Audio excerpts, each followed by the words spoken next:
team rap Jesus. My team go hard. My team rap Jesus. We about to go far. We about to go far.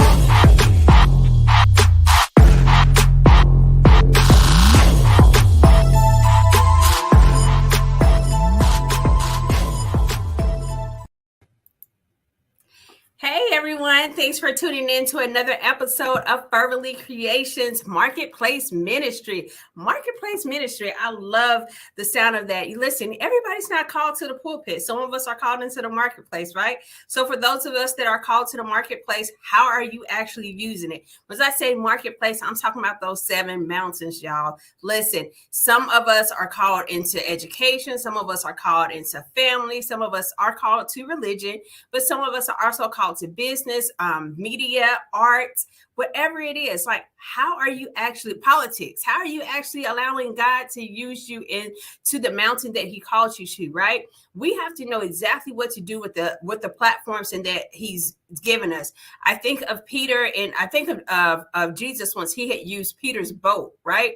Sometimes your boat is your salon chair. Sometimes your boat is your nonprofit that God has given you. Sometimes it is your music or whatever. It might be entertainment. So what is it that you're doing? I always say every episode that you have to remember that there is 5 gospels. It's Matthew, Mark, Luke, John, and you. Sometimes the only one they're going to pay attention to, the only one they're going to take heed to, the only one that they're going to stop and listen to is that very last one that I mentioned, which is you. It's the same thing as those that are called in the realm of media for its journalism and stuff like that, right? Sometimes they won't pick up the Bible, but they may pick up a book that you've written. So you have to still make sure that what he gives you, that you're speaking what God tells you to speak, that you're writing what God told you to write. Once he gives you media platforms such as this, you have to make sure, hey, that you're using it and speaking what God is telling you to speak. I don't care if you're just a social media influence, that's your area of influence.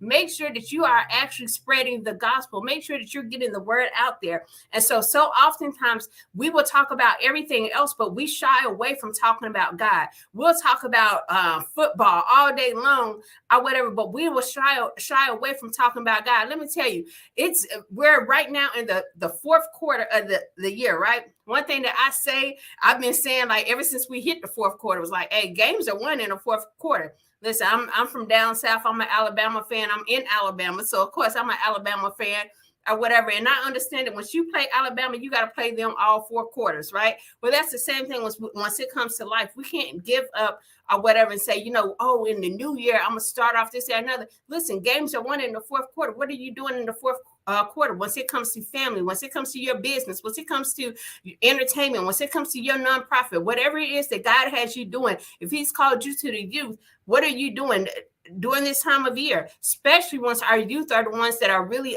attacked or sought after during this time, because you have Halloween coming up. And so you have people coming at them. And that way you have them to where they don't really understand the true meaning of Christmas. So during this time, this is the fourth quarter that we should really be going in after our kids. Why? Because games are won in the fourth quarter. So we have to make sure that whatever we're doing, that we are using it for the glory of God, right? So I do have a couple things that I have going on that I do want to share with everyone real quick. So one of the things I have is my own perfume line, y'all. Listen, Fervently Intense. Fervently Intense it's a book. We'll get into that later. I will definitely make sure I get that slide up as well. But Fervently Intense is a perfume as well as a prayer book. But Fervently Intense has frankincense and myrrh in it. It has a hint of citrus in it as well. It is a smell that I like to say that it lingers once you leave out of the room. It's one of those long-lasting effects. For those that have sensitive skin, this is perfect for you because it's 100% organic. So a lot of people that are allergic to perfume, store-bought perfume, the ones that you'll find in the stores, Macy's or whatever, that you'll find in the stores or whatever, those are more alcohol-based and people are more sensitive to this. This is 100% organic and more oil-based than anything. And so that is also one of the reasons why the scent lasts so long. So if you are looking forward to a scent that will linger once you stay in the room, but one that'll last, and also one that has a little spiritual hint behind it, as well, make sure you go to my website at Fervently Creations and check that out and get you a bottle. All the body washes have been sold out. So, but I do have some body lotion still left. So make sure you check that out.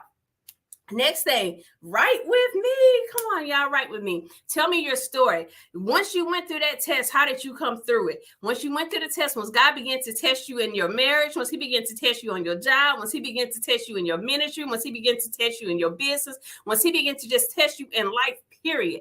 How did you overcome it? What was that mindset shift that made you say, you know what? Hey, I have to shift. Something got to change. Something got to shift. I used to, we did the first Prisoner of War in the Mind. What I had told the authors for that one, because it was with Prisoner of War, it's more of a mindset thing, mindset shift. And I was trying to tell them, I said, listen, I grew up off blues. And so Tyrone Davis used to have this song that said, I reached a turning point in my life. I wanted to know, hey, what was that turning point in their life? What caused you to say, you know what? No longer am I going to continue to fall victim to this addiction. No longer will I continue to have a victim mindset. Let me go there. No longer will I continue to have a victim mindset. No longer will I continue to be in this toxic relationship, whether it was a romantic relationship, friendship, or with family. What was it that made you say, I got to shift? No longer am I going to continue to rob Peter to pay Paul. Somewhere in there, I have to shift. Somewhere in there, things have to be done differently. What was that thing that made you say a shift has to come, a change has to come, and I have to be that change? Something has to change, and the change has to first start with me. What was it that shifted in your mindset? Because a lot of change don't change until you actually make up your mind to do it, until you make up your mind to shift. So that's the vision behind Prisoner of War in the Mind. The other one is I'm Not Okay. Listen, this is one that in Prisoner of War, the first one we did have 8 men that write, but I'm really seeking the men on the I'm Not Okay. The reason why is because women, we're more vocal once we're saying I'm not okay. Why? Because it was acceptable for us to say we're not okay. It was acceptable for us to fall and cry or whatever. For men, it wasn't for that. You know, men didn't have that same luxury. Men wasn't allowed to cry. Men wasn't allowed to say I'm not okay. They always had to walk around and act like everything was okay. Women at the same time, we're no better because we put on makeup and hide the fact. We mask it a little bit better than what some people do. So my question was, okay, hold on. At one point, you know, you wasn't okay, but somebody else is where you used to be. Someone else is still dealing with depression. Someone else is still dealing with anxiety. Someone else is still having those suicidal thoughts. How did you overcome it? And you might say, well, I've overcame the depression. I'm not where I used to be, but I still have those battles sometimes. Well, tell them that, because somebody needs to be able to relate to and needs to know how you got to your point. They're crying to even just get to your point. I remember dealing with depression, and I used to cry. Depression and anxiety. It was more so the anxiety.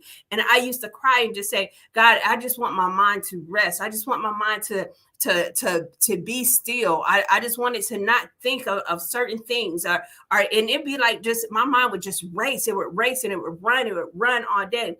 And so that's one of the things where God had gave me to start listening to one song over and over, and I began to change the messages that was replaying over in my head. So now once I listen to a song all day, every day, that one message begins to play on repeat through repetition. We learn through repetition, right? So through repetition, you learned your ABCs. Through repetition, you learn how to ride a bike. Through repetition, you learn how to spell. So through these repetition of me listening to one song over and over again, I begin to repeat that message inside of me, and I begin to put that positive in me versus messages that cause me anxiety, things that cause me anxiety. So once things got quiet, or even once I walked away from the music, or maybe I was doing something else, maybe in the shower or whatever, that song that I had just been listening to all day has now started to play over in my head versus anxious thoughts. So that was my way of getting okay.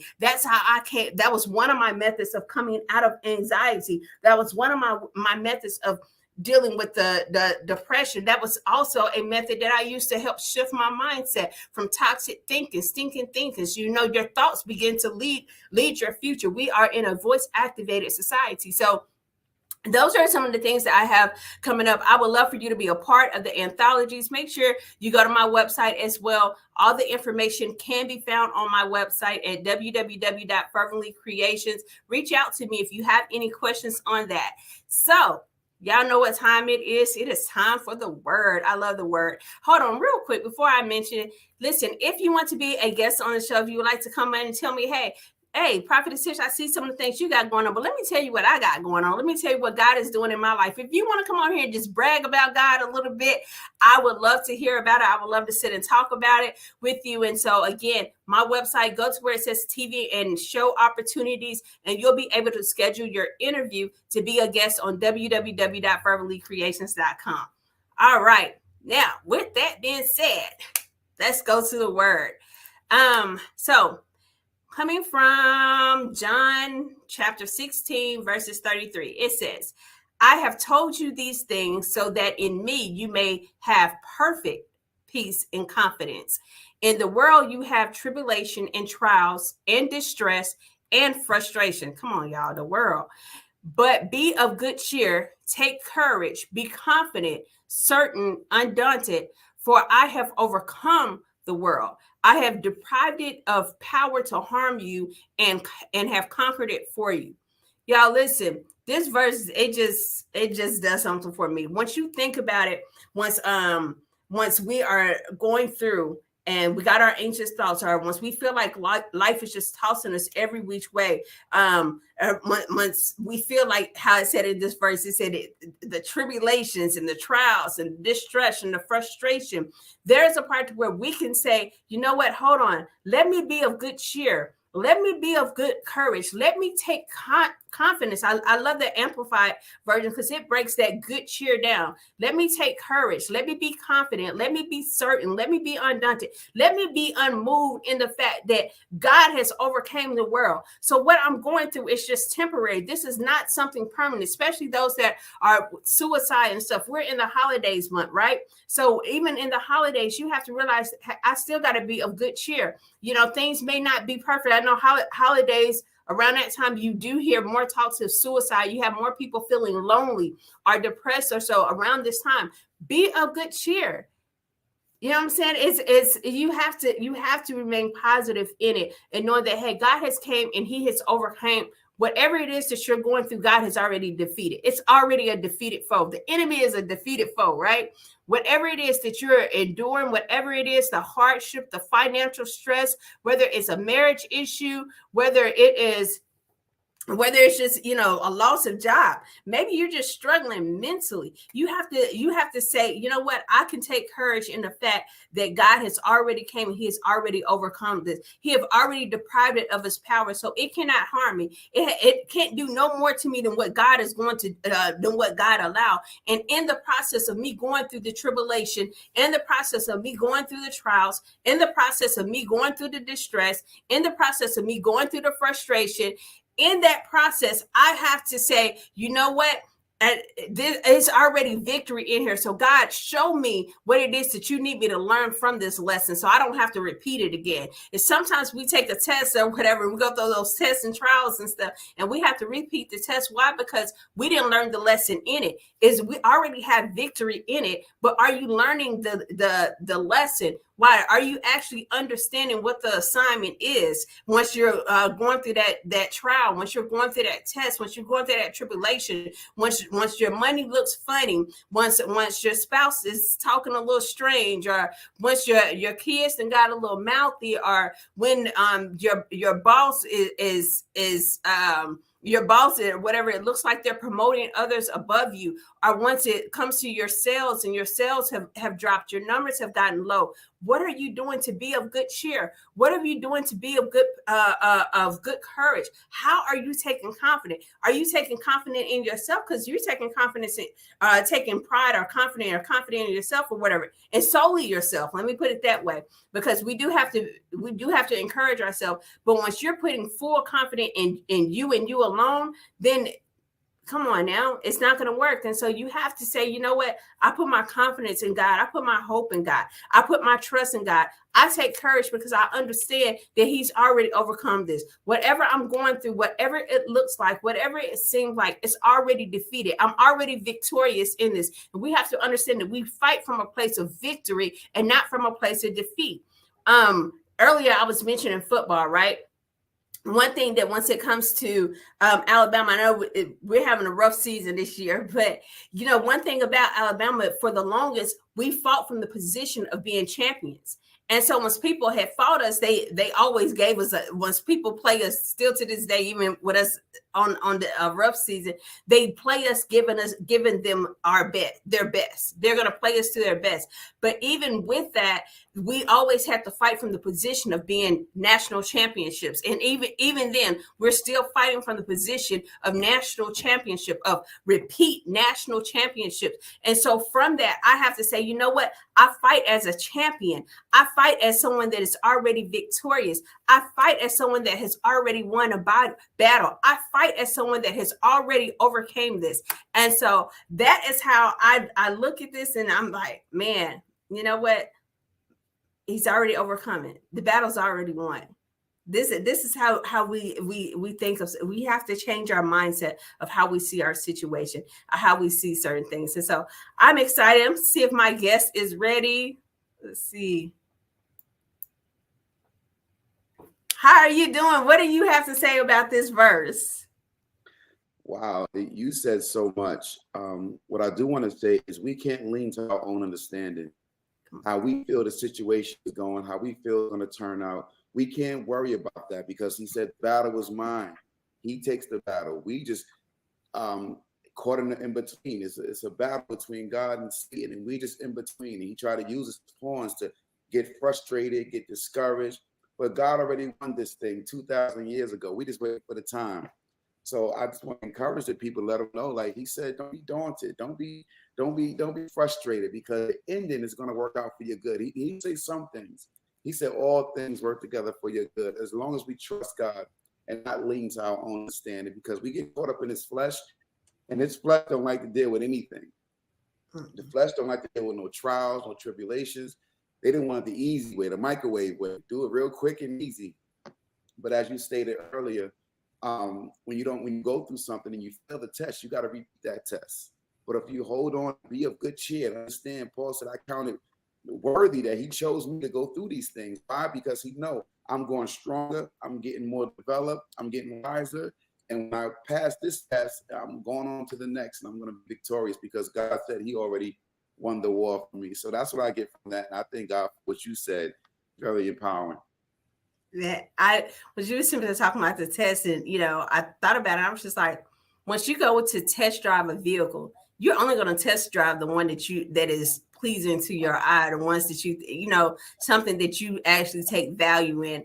Like if I have no interest in a certain vehicle, I'm not fixing to go on the lot and test drive it. And so sometimes once we go through that test, or so God is saying, I find you worthy to test you.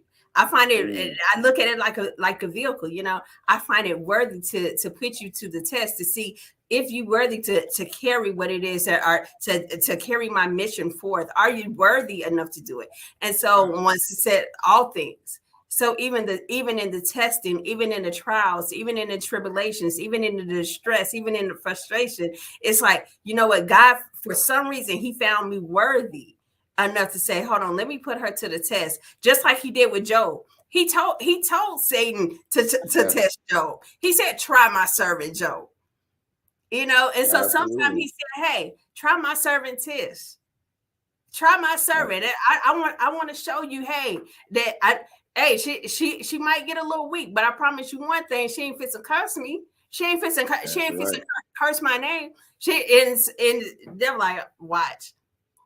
Let me do this, and I'm gonna do this. And it's just like God, for some reason, God saw fit, just like what you talk about Peter, right? He said Satan sought to sift you as wheat.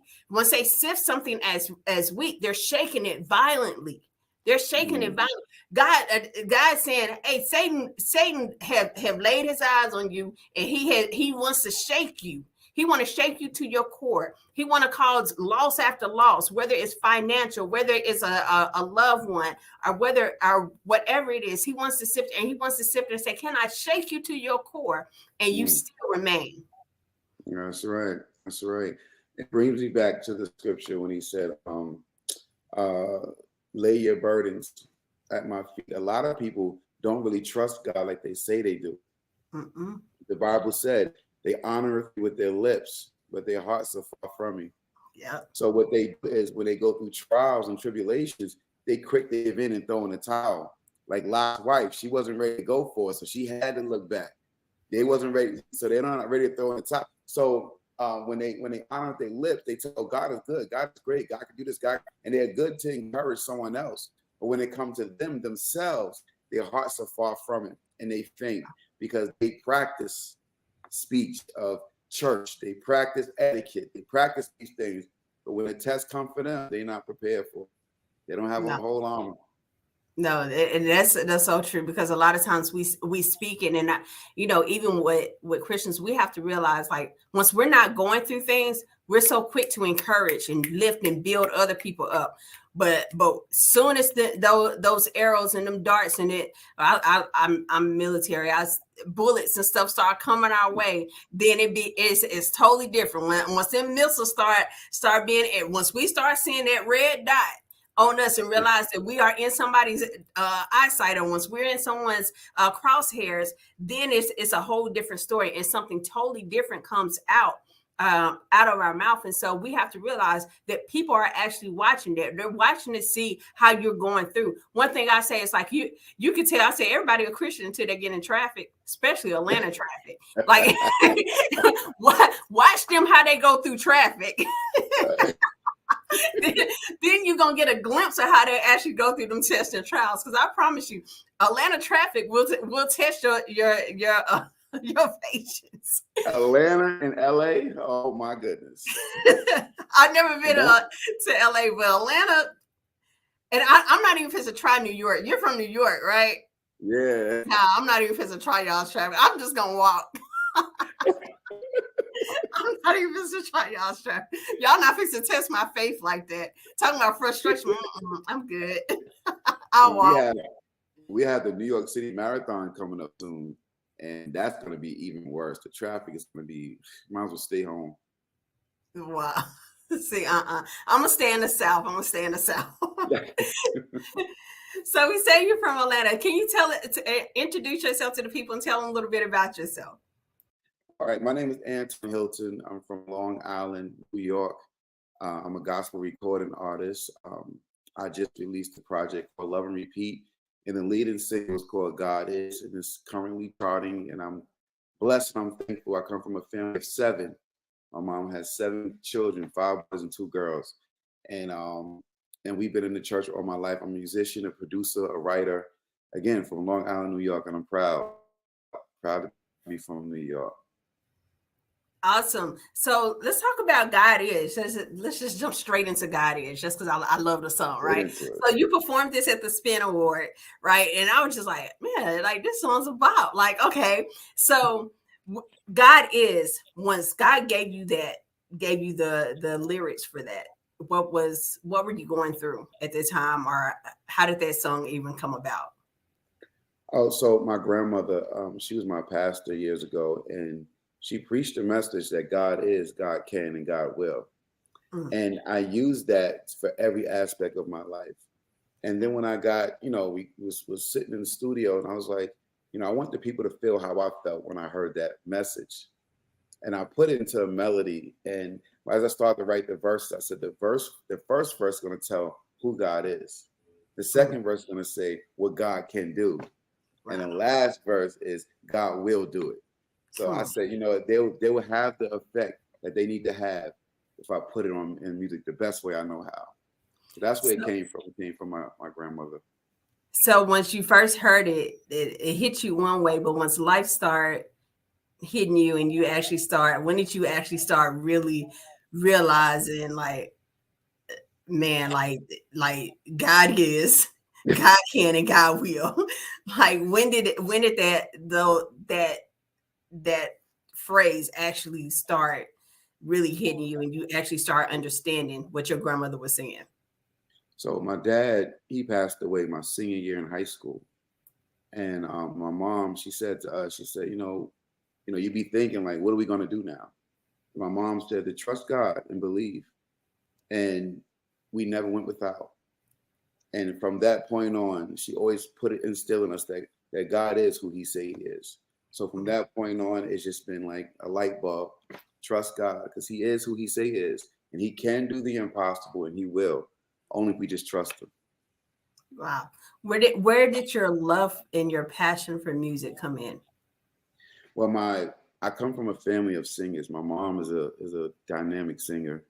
And we had a group. My older brothers had a group called the Cunningham Specials. And I was young, like a little Michael, and I wanted to sing in the group, coming to their meetings. And then I started up a group called the Cunningham Special Juniors with me and my brother, my younger brother, my cousins. And we sung at an event that they were singing on. And my brother got up and he said, from now on, you sing with us. So I had to prove to them that I actually had what it takes. And then when I got on the stage with them and I saw how they affect the people, how the people was crying out and worshiping and said, you know what, the music has that much power. And ever since I tasted that stage from that point, I wanted to have that power to change people's minds and encourage people to trust God. Wow. How does worship get you through some of your toughest times in life? Worship is the key because when you focus on God, you're not focusing on the issues. He said, if you keep your mind stayed on me, I'll keep you in perfect peace. And that peace that surpasses all understanding. People don't understand it. You can have so many things going on around you, but once you start meditating on God, none of that matters. Because as you said in the scripture, he conquered all of that stuff. And if we lean to him and not lean to how we feel and what we are going through, we will get through a lot of things. So worship is who I am. Worship is what I love. And worship is what get me and my family through from generations to generations to generations. That's awesome. That's awesome. So once it comes to, you said it's 7 siblings. So are you the only one that's still singing, or are the rest of them still singing and stuff as well? None of them are taking it serious, but every year, sometimes every year we get together, like have a reunion and we do it. And then everybody go back to their own life. So my father also was a minister. Okay. And the week before he died, he preached. And he came and we had rehearsal right after. So he was outside the rehearsal space, the church, and people was outside listening and like, man, they're good. They're really good. So he came into church and he said, whatever y'all do, don't stop singing because people out there are listening to you. Wow. And, I guess life hit everybody and they stopped, but I let that ring in my mind. Anytime I got discouraged, anytime I said, I want to do this no more, I got tired of the no's. I said, but that rung in the back of my mind that people are still listening. Even if it's just one person, someone is still listening. Wow. And that's what kept me going. So you actually was it a family member or a spouse that was actually made a guest appearance on God Is, Shanae Hilton? Yeah, that's my wife. So Shanae Hilton and Charity Towns, those are my singers, and they travel all over with me. So that's awesome. So you even got a wife that can sing. Like, was that a prerequisite? Like, hey, you have to know how to hold a tune, like, because we need to be around here singing. That's so funny. I never thought about that. But the first time we hung out, she said, I sing. I said, let me hear something. And she actually sung. And I was like, okay, you got something. But you got to hit my daughter now. She's just taking it all. Everything we got, she's developing it. So who sings the best? Out of my daughter and her? No, out of all three of you. You try not to get in trouble, are you? Yeah, I'm sure my daughter's listening somewhere.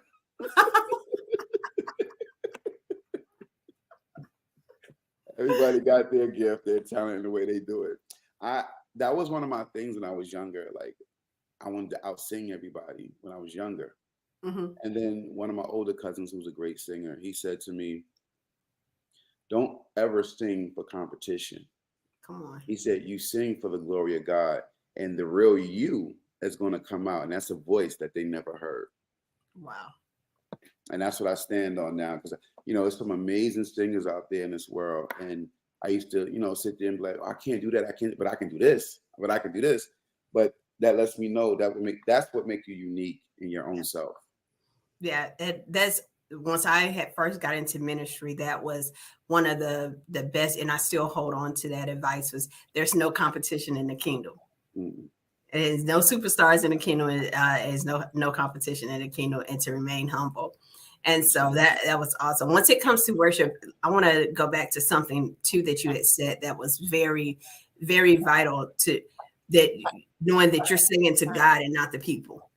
Yes, because you look. I heard a song. You're looking at their faces. You're looking at their faces, and that determines how much you worship. Someone once told me, I used to play secular music, and he told me, he said, just look at the exit signs. And so I used to just look at the exit signs, but I've always developed to not look at their faces, because I don't want them to determine how I sing, or if I want to quit, if I want to stop, if I want to go forward. I can't let them determine that. When you go to a football game, I'd say you talk about football or a basketball game, we're cheering for our team. And while we're cheering for our team, it encourages them. But if we don't cheer, they're going to keep playing. Yeah. Whether we cheer for them or not. So the cheers help. Thank you. God bless you. Appreciate it. But whether you cheer or not, I'm going to still minister. Come on. That's good. That's good. So once it comes to ministry, and music being ministry, how important is it for like those that are in the music ministry to actually spend that time for God and realize that they're doing something more than just singing, that it's more than just singing, or so, because once it comes to music, it sets the tone, it sets the atmosphere, and it has the ability to shift the atmosphere as well. So can you talk about that a little bit for us? Yeah, I remember in the scripture when God told Moses, what's in your hand, use it.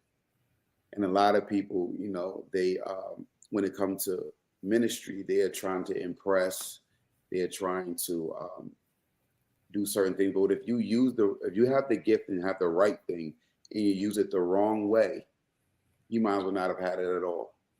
Yeah.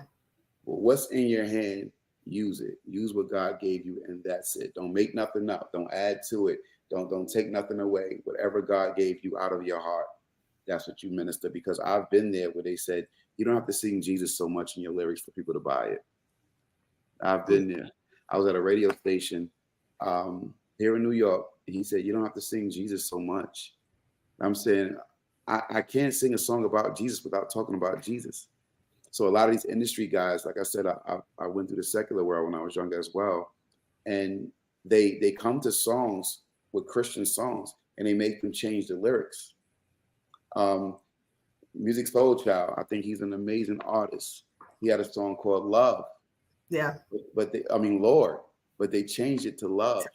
And then Mary, I think, switched it to Lord. Yeah. So they will definitely, if you get caught up in what the people want and trying to please people, you'll lose focus on what God gave you. And then it's not the real you. It's not the authentic you. And this is why you decline and you start going, but what happened to this artist? What happened to this person? Because they lost themselves. Yeah. I like that you mentioned Music Soul Child, because once I was listening, I was like, he has like a neo soul type thing. And I was like, who did he sound like to me? And so that's actually what name came to my head, was Music Soul Child, right? And so once it comes to that, I love that like with God it still has its own beat. It has what I guess some people will call an R&B feel to it, but at the same time, it has the message of God is behind it. It has a powerful message behind it. Once it comes to actually listening to music, once it comes to certain generations and stuff, how is it to where are doing music and saying, listen, you don't necessarily have to change the tone that are the music that you like, but the message has to change. The message needs to change. So how did you stay true to that? Because you said you used to do secular, but now you're in the gospel industry. And so you still keep that, to me, that 90s R&B feel, but like a straight neo soul. To me, I would put it in a gospel neo soul vibe. I would say you still keep that, but your message is much more powerful than what it had been in the secular. So how did you blend and get comfortable with that? So it brings me to the mind of David when he was fighting the lions and tigers in the background. So we go through these things in life, like my R&B life. It was for a reason. It was for a purpose. I was fighting the lions and tigers and bears, and I was able. And when I gave my life to Christ and brought it over here, I didn't change the flow of it. I just changed partners. And when I changed partners and started singing for God, it's like what He put me through or what I went through wasn't for naught. It was for practice. Like we said earlier, we go through these different training camps.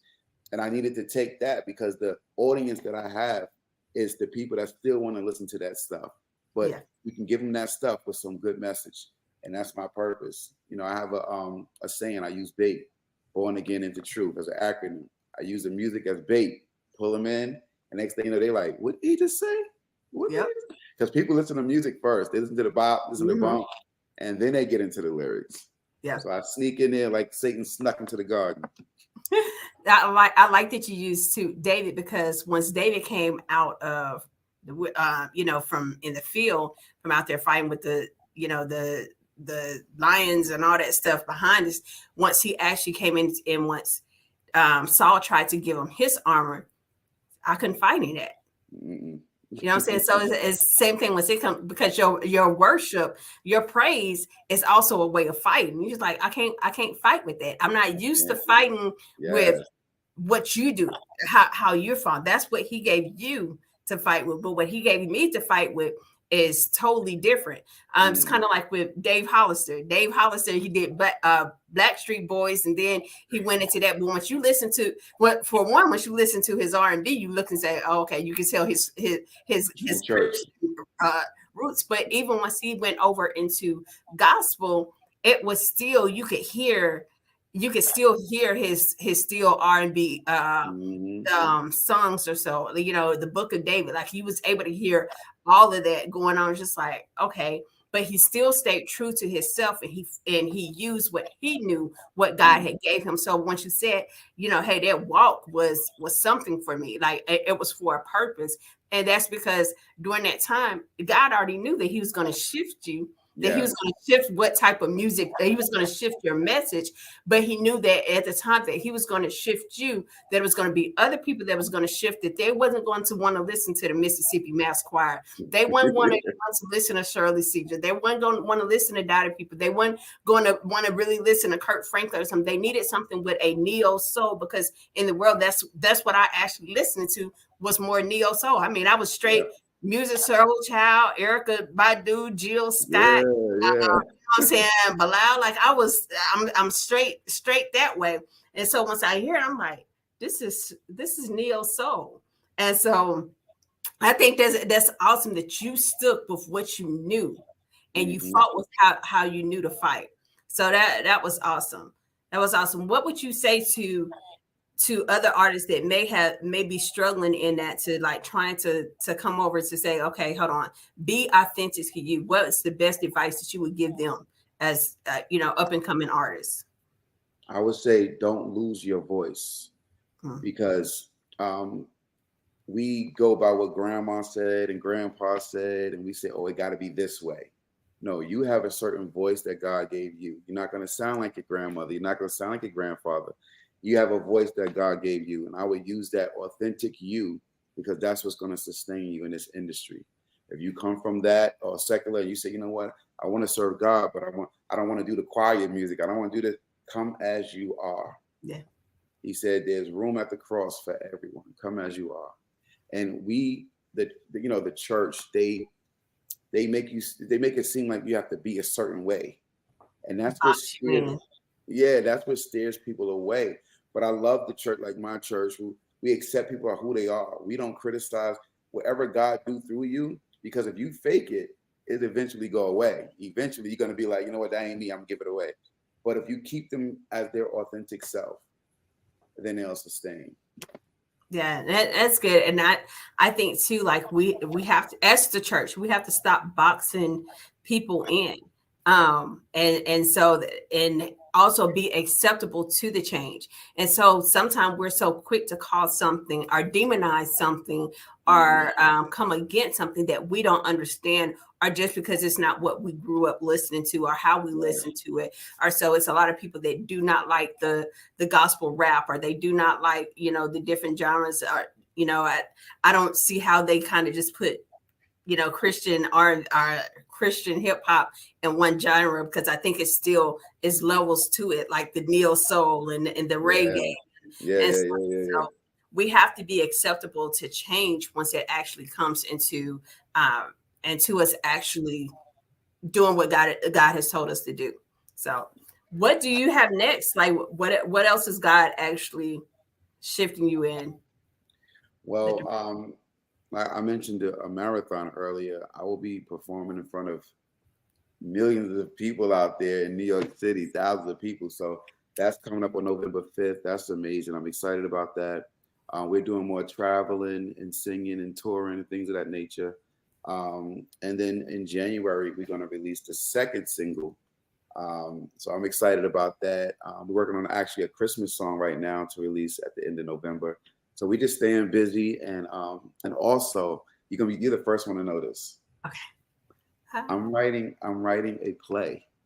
Come on.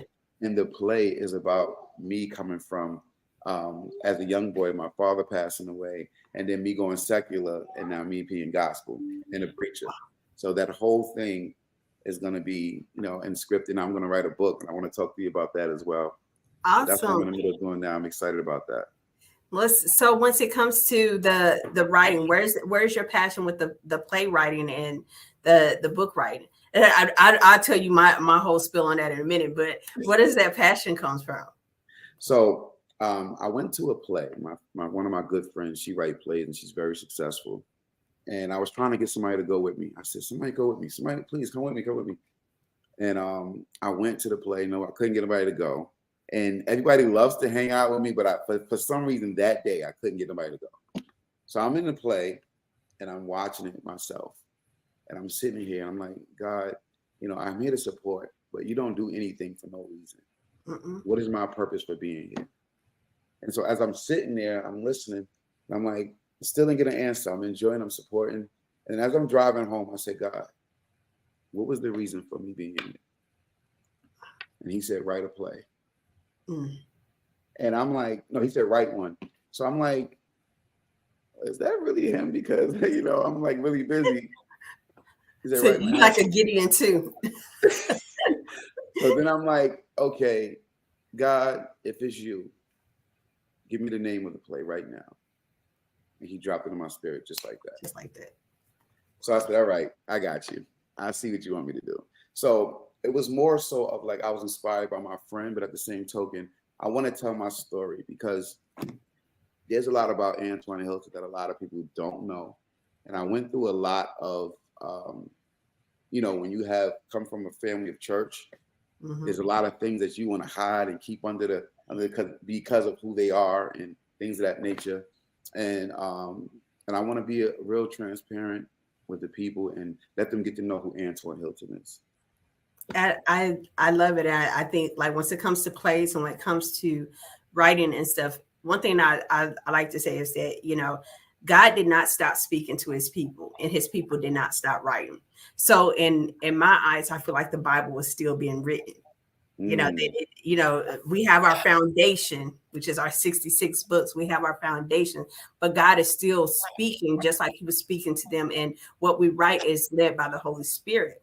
And so now we have different ways of expressing it, not only through writings as books, but now we have ways of expressing it through writings and, through plays and stuff, movies. Once I think of the seven mountains, I was mentioning that earlier. Once I think of the seven mountains, one of them is entertainment. So we need people to continue to tell their story from a transparent perspective, and be able to still get the message of God, but be relatable to the people. Once I do the anthologies, one of the things I say is, make yourself relatable, but also encourage and empower the people and give them instructions. And your writing should be able to do all three of that. Right. And so, but a lot of times we don't make ourselves relatable because of who we are, because of title. Oh, I'm Prophetess Tish. No, Prophetess Tish gonna tell you, no, yep, I battle, and I'll give you the cute ones. Yeah, I was depressed, anxiety, but let me be for real and say, no, I used to be the prostitute. Yes, I used to be the stripper. Let me be transparent and say that, because it's somebody that's out there that's doing what I used to do. You know what I'm saying? It's somebody out there that's like, you know what, watching P Valley and like, you know what, hey, this is what I want to do with life. Like, I'm supposed to be the next Mercedes experience or whatever. And someone got to reel them back in. Somebody have to say, girl, been there, done that. And let me tell you, they ain't all that great. Like, you let all them spirits and stuff up in you. And so somebody have to be transparent enough. But once you actually are writing a play, which I think is great, because now you're giving them visual to go along with the thing. And with sometimes, I'm one of those ones that I can read stuff and I visualize it. But some people actually need to see it. And so once you're writing your story from a point to where they can see it, they can visualize it. Now they can see themselves in the story. They can see themselves in the play. They can see themselves in the actor. They can see themselves in a person. And so I think that's great that God is using you and expanding you in that. And then especially being that you got the musical background as well. So you're able to really draw them in. As what is the acronym you use again? The BI. Bait, B8, born again into truth. Yeah, so you're able to bait them in, honestly, with that, because it's like, okay, hold on, he was secular and then went gospel. What happened there? Like, what was that thing that shifted him to transition? Because at some point we got to have that turning point. So what was that transition to make him say, okay, hold on, he was raised up in the church, he was surrounded by all these people, but he went out to the secular world. And those are the same stories that we heard about in the Temptations. These are the same stories we heard about, even though it wasn't a real group, but it was based off several different people's experience. The 5 heartbeat. Once you hear certain things, and you hear choir boy, right? Like, what was the thing? With some of them, a lot of them started off in church. They go secular, and then they go back to the church. They go back to the world. So I love that you're doing that. And I just pray that God begins to use you mightily in that he'll continue to do those downloads in you, that it will expand it. Though you're saying plays now, but your plays and that your books will actually turn into movie deals, because we need people that are in ministry. We need people that are led by God, that the Holy Spirit speaks to, talks to in those type of industries, right? So once I was talking about at the beginning, talking about marketplace ministry, I was talking, what area of influence. We have to understand those 7 mountains. God calls us also to those 7 mountains. What are you doing with it? So you're showing God, I'm faithful. I was faithful once you gave me the music. Yeah, I strayed, but you gave me the music. Now I'm faithful with it. Now he said, okay, I'm going to give you something else. And so still with that, you're showing him, God, I'm going to be faithful in what you give me. And I'm still going to use it for your glory. I'm still going to use it for your honor. Once you give me the pen and that scribe anointing, I'm still going to be faithful. I'm still going to use it for your glory. I'm still going to use it for your honor. I'm still going to use it for your praise. And so as long as you continue to do that, and like you said, continue to put him first, whether people are cheering for you or not. Yes, absolutely. You have to know that you got somebody up above that's saying, that's my son right there. Look at him like they down there like, what? You see? Like, he just wrote a play. You simply like, man, God, it was only like 10 people there. They were like, God, that was his first play, and so you got someone cheering for you. It's going to be more than 10 people at your first play. Hold on. I got to realize I'm a prophet and my words matter. So let me go back and snatch that back out. It's going to be more than 10 because I'm going to be there. I'm like, wait a minute. I'm the first one's here. I'm traveling to New York for this one. Let's do it. That's great. So, I think that's great, but you have to continue to allow God to use you. And a lot of times we get into one lane and we stay there. Mm-hmm. We stay there. We don't branch out. We're scared. We're scared to move out, not knowing that, okay, if I can write a song, I can write a play. And if I can write a play, I can write a book. If I can write a play, a book, and a song, I can write a movie. Absolutely. And so Absolutely. you have to take the limits off of yourself and allow God to move you in a way that is above, beyond your wildest dream. He will blow Amen. your mind. I'm here for it. Whatever God has for me to do, I'm here for it. That's why I got to make sure. God, if it was you, I'm on my way. I'm doing it because he said he'll take care of everything else. When he told his disciples, he said, y'all go, take nothing with you. He said, I'm going to provide for you on your journey. So stand, listening to God and moving forward. Yeah. And with that, you are going to be able to do great things. Great things. So I'm excited. Like you said that, and I'm like, wait a minute, like, come on, like because and that kind of goes back to just no competition in the kingdom, to where once we hear that God and gave somebody else a vision, being happy and cheering for their vision, like cheering them on, and because even once I seen you at the Spin Awards, I never approached you at the Spin Awards or whatever. I recorded stuff, but I didn't approach anybody at the Spin Awards like that. So I know people's like, hold on, who is this person? And so, so to where I look at it, this is my first time actually formally meeting you, but I'm excited about what God is about to do in your life. I'm excited, and because you're a willing vessel. You are a willing vessel, and you allow him to pour into you, and what he pours into you, you spill it out onto us. Because you have people that are like me, that enjoys the praise, they enjoy the worship, and I enjoy the songs that talk about Jesus. For all the people out there in the entertainment industry, I enjoy hearing songs that talk about Jesus. I'll be honest, I do not like those woe is me gospel songs, but I enjoy the things like you can be riding by me, and I promise you, they probably be thinking they don't know what I'm simply listening to, but I'll be simply be like they're like, what are you listening to? Hey, be simply jamming the Thai tribute only one night though. Blast. So now we grooving. They be like, what is she grooving to? What's she cleaning up to? And it's gonna be God is, like, because God is. God can and God will.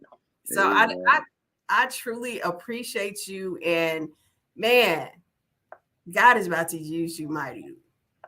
Praise God. I'm so fortunate to have people like you in my life. Like the way you're speaking, you get people like we spoke about earlier.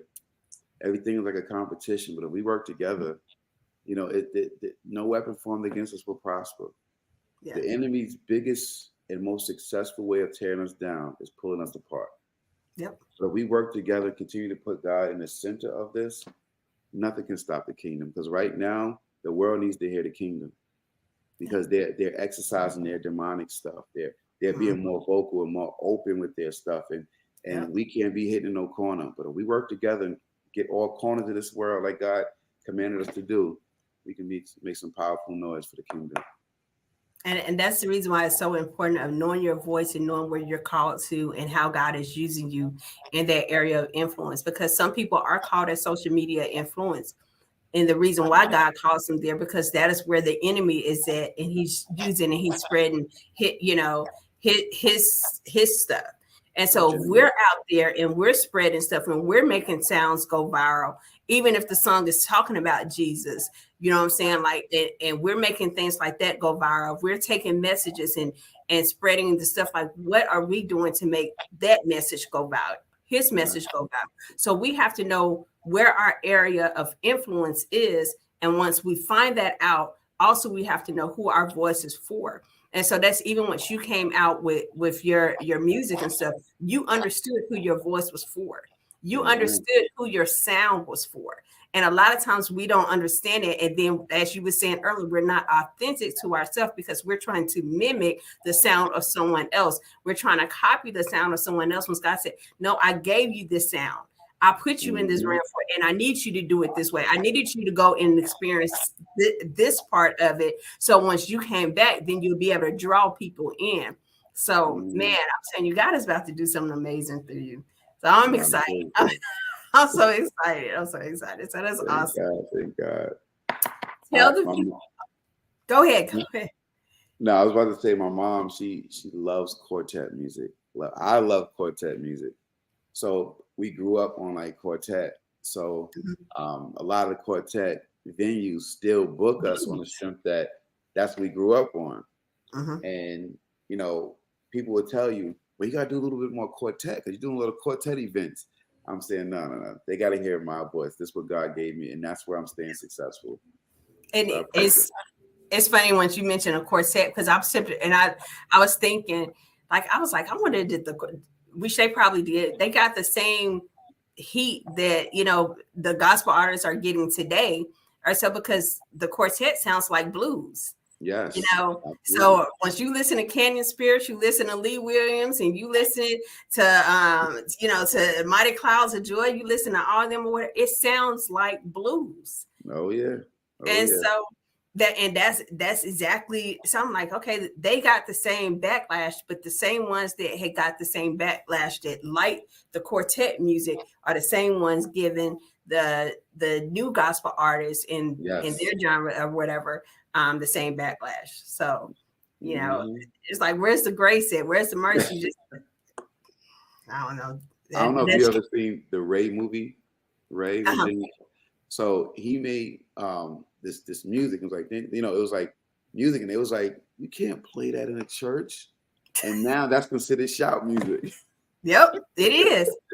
It is definitely considered. Hey, and they doing the James Brown all up and down. Okay, never mind. I'm not going to go there, but and calling it a Baptist fit, but whatever. Okay, I'm gonna leave it alone. Tell the people how they can connect with you. Again, all my social media handles is at Antoine Hilton. That's Twitter, Instagram, Facebook, at Antoine Hilton. That's ANTOINEHILTON. Antoine Hilton on all social media platforms. Awesome. Well, listen, it's been a pleasure talking with you today. I'm looking forward to the play. I'm looking forward to the book. I'm looking forward to the second single, but I promise you, God is going to be on repeat. God is going to be on repeat because I actually love it. Like it's just it's soul for me. So I definitely would help it. I've already sent it to 2 people. Like, hey, listen, you gotta listen to this song. So I have one friend, and the only thing, like, sometimes we don't even talk to, like, is no actual conversation besides us just sending the other one a song. And from YouTube, sharing the song, and then fire emojis or whatever. So I have actually already shared it, and I will continue to share this song as well. Because thank you so much. I appreciate that. Thank you. We got to believe God is, God can, and God will. So I truly enjoyed this song. I enjoyed the song, but I enjoyed the interview as well. Likewise, I had so much fun. Thank you for having me. I appreciate you. Awesome. Anytime. And look, you got to come back and chat with us and let us know, hey, this is what I got. I got this new single out. Let's talk about it. We in it for life now. We stuck for life now. Brother, I got me a new brother in Christ. Yes. I got me a sister. Amen. Awesome. Listen, everybody, once we bring people on, we ask you to connect with them, support them in whatever it is they're doing. So what we always say is networking is not about just connecting people. It's about connecting people with ideas, and people with opportunities.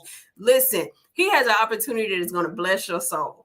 If you have not, make sure you go to YouTube or whatever social media platform, whatever music platform you have, and actually download his song. Listen, share it as well. Hey, matter of fact, make you a TikTok video behind it. Like, come on, do a whole reel with the song. I promise you, I'm gonna have to do that and actually upload it and share it. Just to say, hey, I told y'all to do it. I'm gonna do it as well. But listen, this song is awesome. Make sure y'all go out, y'all support him, follow him, share.